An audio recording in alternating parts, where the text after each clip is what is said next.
Isang taon na naman ang dumating sa iyong buhay. Isang taong punong-puno ng ligaya at tagumpay. Happy, happy birthday to you. Maligayang bati sa'yo. Happy, happy birthday, Mai! Happy birthday, Mai! Good morning mga ka-cheer. Kumusta na po kayo? Sana'y okay lang kayo at welcome uli sa ating Madam Cheer channel at samahan niyo po ako at tayo ay magbabati. Let's go! At ating batiin ang asa sa ating mga close friend na magdaraos ng kanyang karawan at ating isusurprise siya. Kaya tara, samahan niyo po ako para ating isurprise siya. At syempre, hindi po kayo mawawala. Tara, let's go!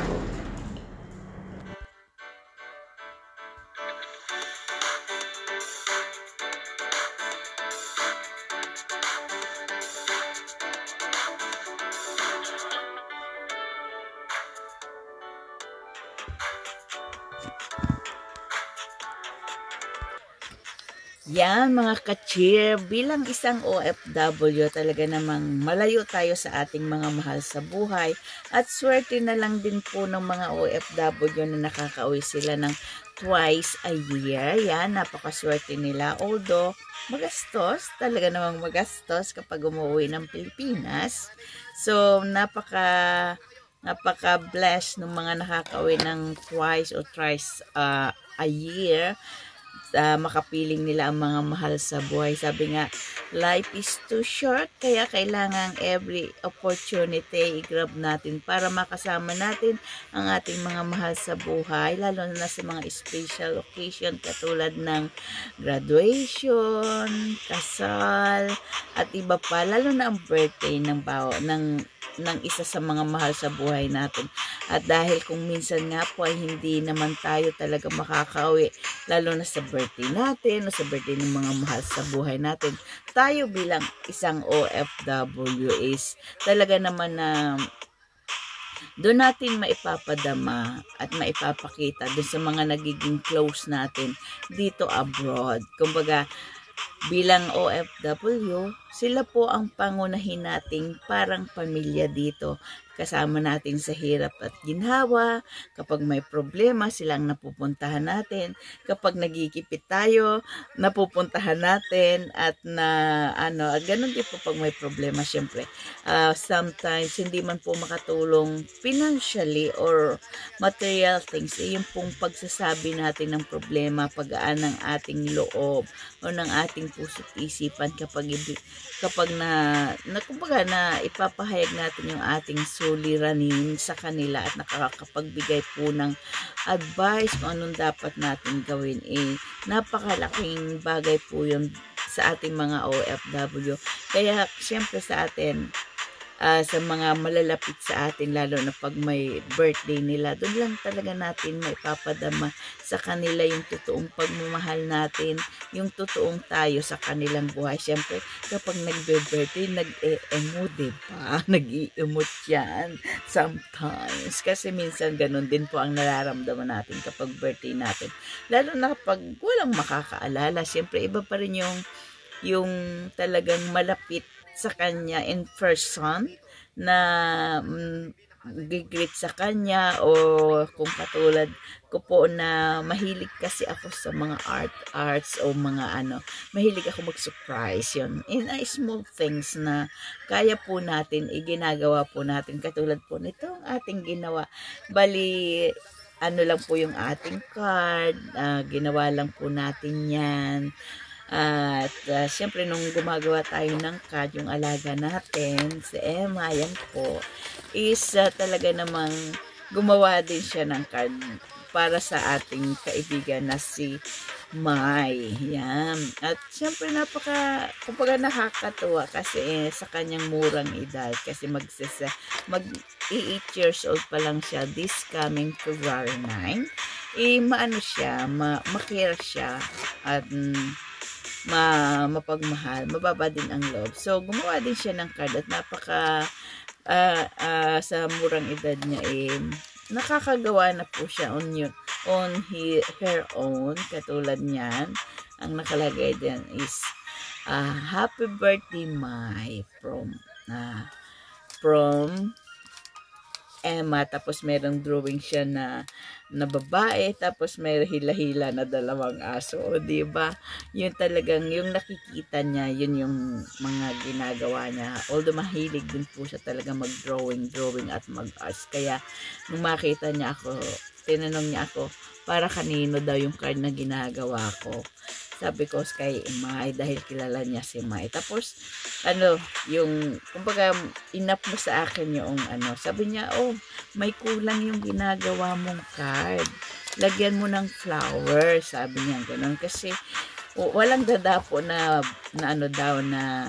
butterfly kung walang flower. Oo nga naman, no? Kasi, nag-drawing lang tayo ng, lang naman, abstract na mga dahon-dahon, ganun, tapos nilagyan natin ng drawing na parang kunwari paro-paro. Nakita niya, binigyan niya ako nung mga sequence na bulaklak. Sabi niya, you put this one so that they have a flower, that the butterfly like flowers. Sabi niya gano'n, di ba nakakatawa? At syempre, naglagay din siya ng mga katulad niya ng mga mga gift niya, yung mga small things na tawa nga ng tawa si amo ko dahil hindi niya akalain siya nung pinapanood niya yung video na isinend sa atin ni Mai. Sabi niya ni babae, oh my, kasi nakikita niya, sabi niya, hindi ko alam na ito ay binalot niya, hindi ko alam na ito ay binigay niya. Di siyempre nagulat ako, sabi ko, is it too expensive? Sabi niya, no, it's not that matter, sabi ni babae. Bakit ka umay ng umay dyan? Sabi niya, kasi sabi niya, itong lip gloss na ito at saka yung makeup na ay ginagamit niya ito sometimes pag nagbabanit siya, sabi gano'n. Di, sabi ko, binalot ng anak mo, anong magagawa natin? Then, after nung school, dumaan kami, gusto niyang dumaan kasi nung pinick up ko siya kanina, madadaanan yung bahay niya. Sabi niya, can you go up there to Mai? Sabi niya, gusto daw niya mag-greet ng in person. So, umakyat kami sa kanila. Tapos yun nga, sing-sing lang ng konti, tapos nag-usap sila. Yun, tapos ang saya niya, nung pauwi na kami, sabi niya, oh, she's like, ganun, sabi niya. Hindi niya nakakalimutan kasi, na mahilig kasi siya mag-greet din. Tapos, siyempre, yung masaya tayo na in the small ways natin, nakakapagpasaya tayo ng tao. Kaya, yun, ganun. Masaya tayo, diba? Na-appreciate naman. Kahapon kasi namin ginawa yung card. Nung nakita niya gumawa din siya. Tapos nag-ano din siya ng regalo. Pati mga rice script, pinagbibigyan niya. O, diba nakakatawa? Kahit na lang yung nakita niya na small things, talagang pinabalot niya sa akin yon. Tapos siyempre nag-effort din tayo kung paano natin sinusurprise si Naamo, yung bumibili lang tayo sa marketplace ng small na cake. Yan nakikita nyo yan sa marketplace lang natin binibili, 3-10 yan. Siyempre yung dalawa kinakain ko, diba? So yun, ginawa lang natin na cake. Tapos yung nabili nating icing na chocolate is antigas-tigas. Kaya ganyan ang itsura. O, diba? Napakaraming, kumbaga kaganapan nung ginawa natin. So, ginawa natin yan ng mga gabi bago tayo matulog. Tapos, pinoil lang natin para hindi masira. Tapos, binitbit natin ng umaga para, kasi, syempre bilang isang OFW, busy talaga tayo sa maghapon. Habang dahil may aso ako, isinabay ko na bago ko nilakad si Chocolate is inano muna natin siya, hinaranay. Binati muna natin siya at nagsing tayo sa kanya ng happy birthday. Nakasama yung cake na maliit. Yan po yung nakikita nyo.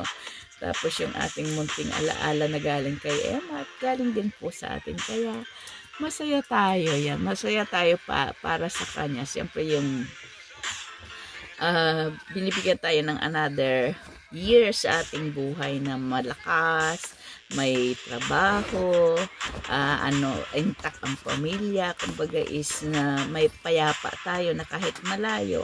Yung kasi ang kailangan ng isang OFW na kahit malayo tayo sa pamilya natin is payapa tayo na nagtatrabaho dito abroad, na alam natin kung ano ang sitwasyon nila. Although, wala pa rin naman talagang pera. Ang isang OFW, bibihira yung maraming pera kasi nga marami tayong tinutulungan, marami tayong, lalo na kung may nag-aaral. So, ganun po. Yun na lang na yung ano natin na every katapusan ay matatanggap tayong pera is a big blessing, di ba?